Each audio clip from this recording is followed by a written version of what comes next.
Messi রোনালদোকে একটি message পাঠায়, looking forward for the Clasico. Ronaldo মেসেজটি পড়ে হেসে উত্তর দেয়, I love scoring against you. এটা কোনো এআই ভিডিও নয়, কোনো এডিটও নয়।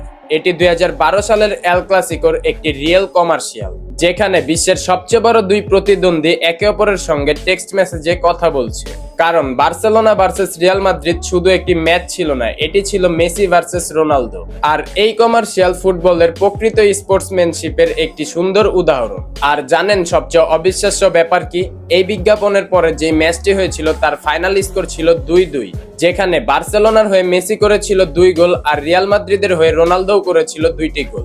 আর সেই ম্যাচটিকে এল ক্লাসিকোর ইতিহাসের অন্যতম লেজেন্ডারি ম্যাচ হিসেবেও ধরা হয়, যেখানে মেসি এবং রোনালদো ছিলেন নিজেদের ক্যারিয়ারের সেরা সময়ে।